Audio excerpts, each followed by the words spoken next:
Hello, YouTube. Welcome to my bookshelf.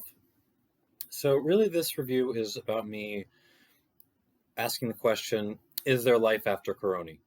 Um, if you know anything about Trinidad and Tobago rum, there's been a whole number of crises over the last 20 years down there. I won't go into detail, but the biggest one in the minds of dunderheads like myself has been the closure of the wild and wonderful Caroni distillery, um, which is you can still get stocks, but they're sort of extortionately expensive, and it's basically not for you know just regular folks looking for something to enjoy anymore.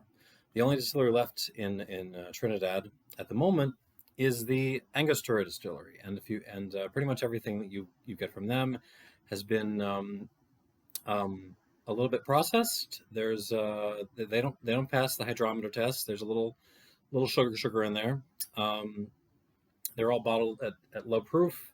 I don't really understand the system. There's like a year system, but then there's like some releases that are like um, special years for them. There's a 1919.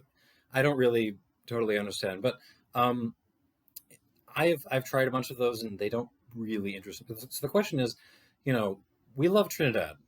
We love the Trinis. We love the rum from down there. But is there a way? Is there hope for the future of Trini rum?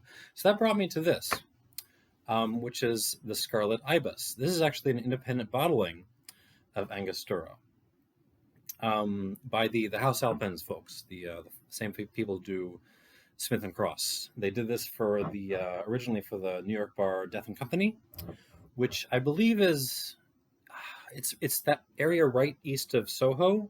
I can't remember. Somewhere down there. Um, and this got me interested because they claim no no dosage and not chill filtered. They don't say anything about color, but it doesn't look as fake as the Smith and Cross does. So we'll give them a pass.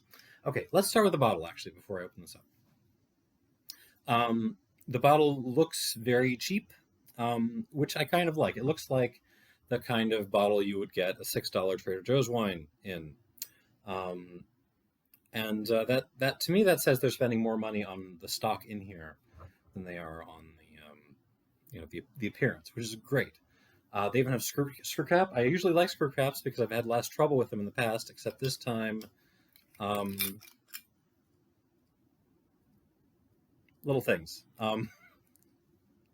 little issues here and there. So this is let's keep this off. Can you see that? Let's leave that there. Okay. This is about yada 3 to 5 year old Trinidad rums. It's all from Angostura because that's all that's left. And I'm going to give this just a few drops of water. So this is unchillfiltered, bottled at 49% alcohol. I'm going to give it just a couple of drops though. 5 drops. You can put this down at lower strength. I found tasting it. I actually prefer drinking this a little bit hotter. It does benefit from water, but I'll explain why it seems to drink better at higher strength in a minute. Okay, nose. Very high toned and aromatic. The first note you actually get is Pepsi. It's just straight up, Pepsi. Yeah, it's uncanny actually. Dig a little bit underneath that, sort of start to analyze that out a little bit, and you get, cola cubes, but also like just vanilla beans and lots of floral notes. This is, I'm walking into a flower shop right now. It's molasses, but it's like, not heavy. It's like almost aromatic molasses, if that makes sense.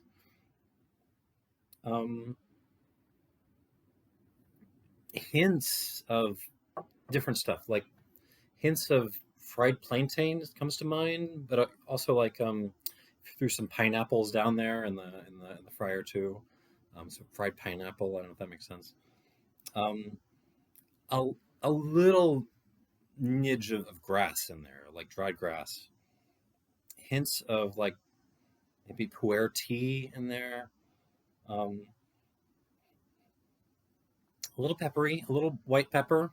Um, really, this I mean, in terms of its character, this reminds me of like what Cuban style rum should be, including like Puerto Rico and all those guys. It's just kind of like when you buy a bottle of something to just mix with Coke and mint.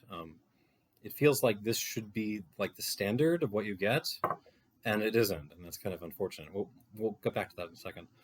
On the palate, mm-mm.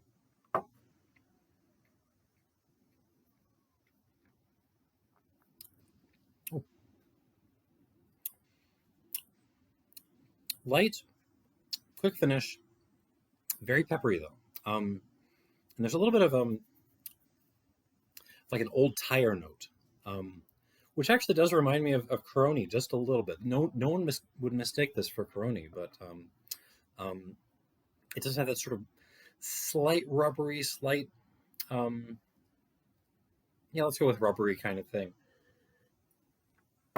and go for it again.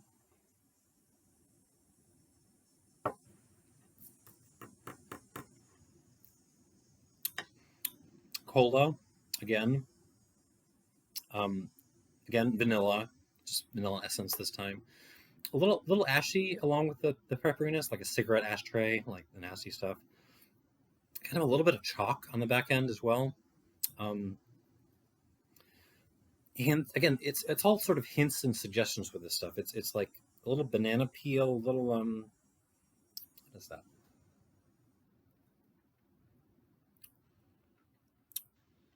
Yeah, there is actually a little bit of like almost a dairy sour note,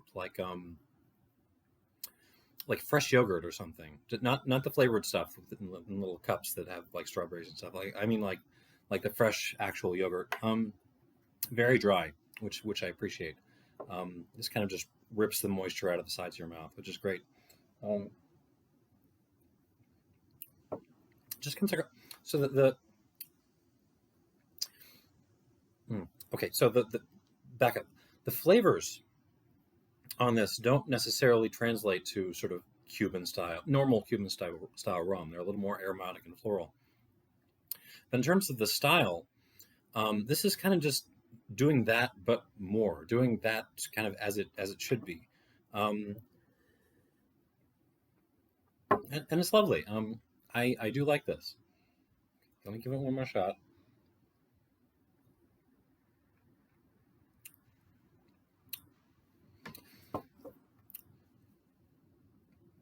So it's not blowing my mind. I mean, I keep it at the strength because, again, as I said, it's very light.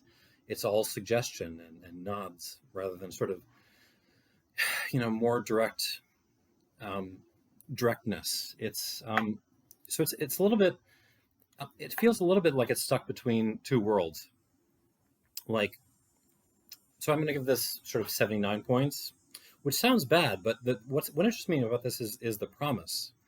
Um, if you know anything about Cuban style production, I think Angostura uses basically the same model. Most of what they make is going to come off of a multi-column industrial still, so it comes as close to pure alcohol as they can, legally get, basically.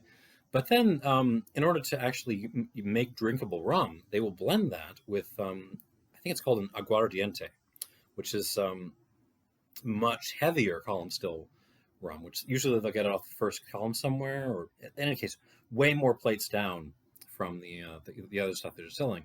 So it comes off the still at maybe 80% alcohol, much lower, and with still a hell of a lot of character, and they'll sort of blend that in with light stuff to get whatever they want.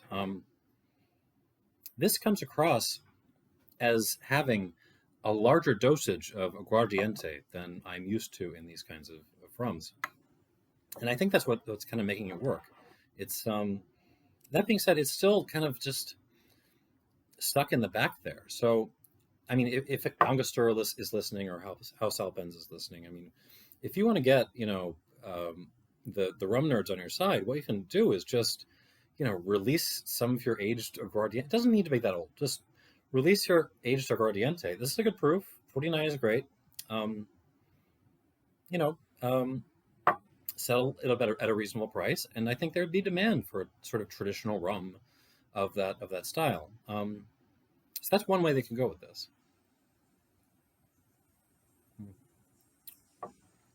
The other way is, I mean, it's not actually that commercial either. I mean, this is very dry, bottled at higher strength. So if you wanted to make this a little bit more commercial, make it appeal on more as more of a mass market product, I mean, I think you can make some very basic changes to do that. And I mean, as long as you're watching, I'll go ahead and do it here. So, I mean, the first thing we'll change, right, is the bottle. I mean, it's a little. We'll get into that more later, but I mean, the main thing with the actual product is it's a little bit too strong. 49% is pretty hot for most people. So, I mean, if I were to try to make this a mass market product, I would just, I'm not going to bother with the dripper. I'm just going to, yeah. Oh yeah, much more smooth. Still, still a little bit too dry, I think, for most palates. So, if you really wanted to make this appeal, you could just add some sugar. I've got some brown sugar here because it's more natural. So I'm just gonna drop that right in. Let's try that. And you can mix a little bit up. Oh, that's much better. It also helped with the color, right? I mean, the brown sugar. But, I think just to help with the color a little bit more, you need a little bit of sort of natural caramel colorant. But since I don't have any, I'm going to use this Coke Zero. There. Oh, that looks much more flavorful. Perfect. All right. As long as I'm adding natural flavors, right? I mean, we can add some vanilla. Just a little dash of, we don't want to overdo it, right? And some black pepper, and obviously some oregano. All right, just put that, just a dash. Okay, this is already getting much better. Oh yeah, this is a product that's going to appeal to a lot of different palates out there. And the only problem you're left with is the bottle, right? I mean, I don't know. I'm not a bottle designer, but I imagine someone could come up with something creative and striking to look at for this. But I think the main problem isn't the shape. It's consumers want an age statement, right? They want a statement of how old this is. And I mean, I know you can tell me that they say on the back, but consumers really want it right on the front. So what I'm going to do is add an age statement for this. Let's see. I think 9,000 is a good age.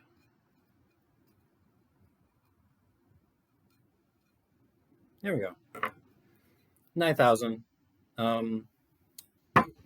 That's already, much more. This is going to get much more sales.